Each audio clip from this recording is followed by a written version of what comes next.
Salut à tous, c'est Pang de la chaîne, bienvenue sur cette vidéo qui aujourd'hui va parler d'hypnosophie et va parler de respect de soi.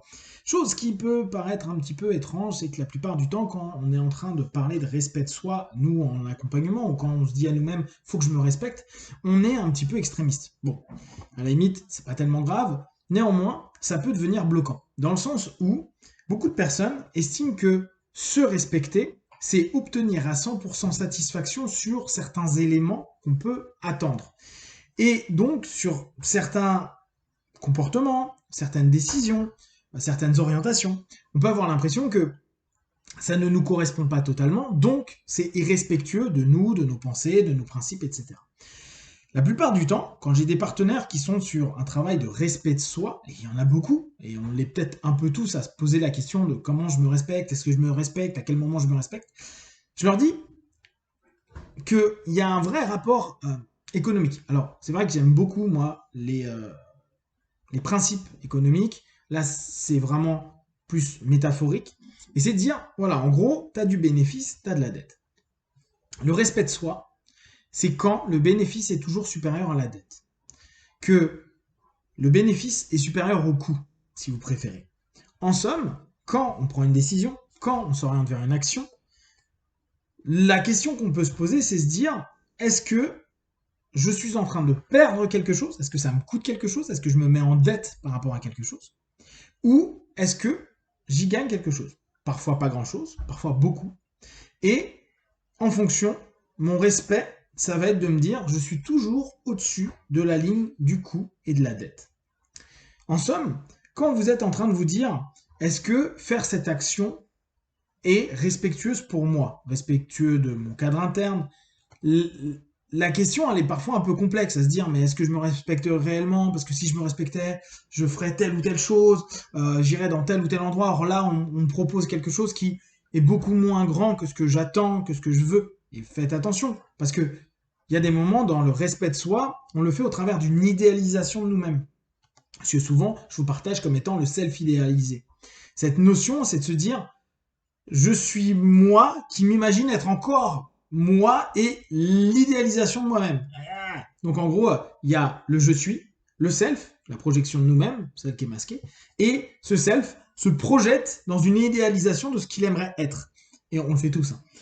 Et il y a des moments, notre respect de soi, c'est souvent non pas sur ce que je suis, encore de temps à autre sur le self, mais souvent sur l'idéalisation de son propre self. Donc, en gros, l'idéalisation du masque qu'on aimerait avoir et porter ou changer, intervertir avec les autres ou en fonction des situations. Donc, quand on se dit je me manque de respect, parfois c'est par rapport à une réalisation. Pourquoi je parle de réalisation? Non, pas de réalisation. Une idéalisation de ce que on pourrait euh, percevoir. Je me manque de respect parce que ça ne répond pas à mon idéal. Ok. Néanmoins, quand on est en train de regarder en termes bénéfice-dette, on s'aperçoit que oui, effectivement, par rapport à l'idéalisation, c'est pas un bénéfice. Néanmoins, l'idéalisation, la plupart du temps, si vous la reprenez sur la courbe, elle n'existe pas. À aucun moment, l'idéalisation nous a apporté de bénéfice. Parce que c'est l'absolu de ce que l'on aimerait, et c'est souvent quelque chose qu'on n'attend jamais. Donc, comparer et se dire je me respecte à partir du moment où ça touche mon idéalisation, cool. Mais c'est tellement rare, voire ça n'arrive jamais, vous risquez constamment de vous dire bah non, je me manque tout le temps de respect.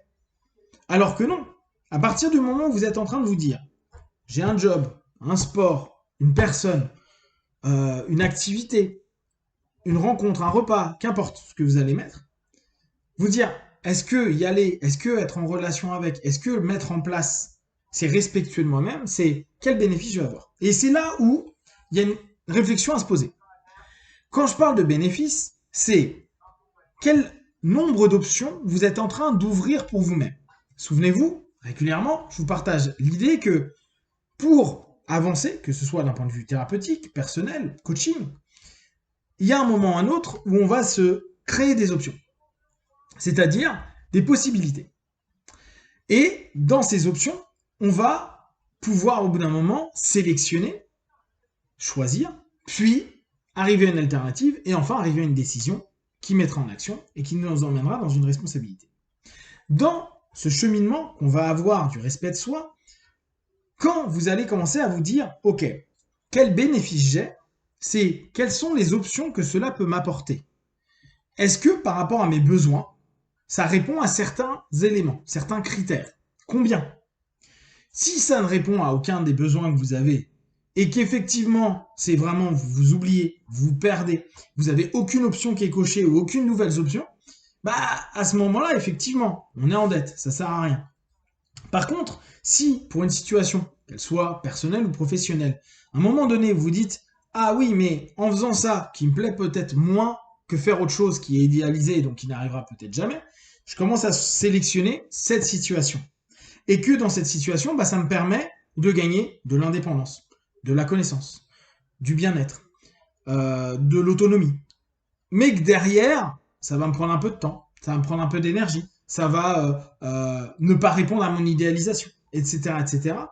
Plus vous allez voir que votre jauge d'options et d'éléments clés vont être cochés, plus vous allez vous dire, bah, en réalité, même si c'est pas optimum, je me respecte suffisamment pour que ça m'apporte plus que je ne perds. Et donc, au bout du compte, vu que ça va être du positif, je me donne du respect à moi-même et je respecte en tout cas ce que je suis parce que je suis pas en train de me faire du mal, je suis pas en train de m'intoxiquer, je suis pas en train de me diminuer, je suis pas en train de m'écraser, parce qu'à la limite diminuer, on pourrait se dire oui mais je sais pas, j'ai un poste et je vaux autant, et là j'ai accepté un autre poste, je vaux moins, on me paye moins. Oui, mais peut-être que tu travailles moins, peut-être que c'est plus proche de chez toi, peut-être que tu as des meilleurs collègues, peut-être que l'ambiance est plus sympa, etc., etc., etc. Donc, parfois, ce qui peut sembler un moment moins bien, bah, va être au bout du compte beaucoup plus respectueux qu'avant vous aviez un gros salaire, mais derrière une hiérarchie de merde, des gens insupportables, un stress qui vous amène proche du burn-out, etc., etc. Ou au bout du compte, si on est en train de regarder bénéfice-dette, vous êtes largement en rouge au niveau de la dette, pour un bénéfice qui est souvent lié à l'idéalisation. Moi, quand je serai grand, j'aurai un boulot, j'aurai plein d'argent. Ah, j'ai plein d'argent, mais je suis malade, pas bien, ma femme vient de me quitter, mon chat est en train de demander le divorce, etc., etc.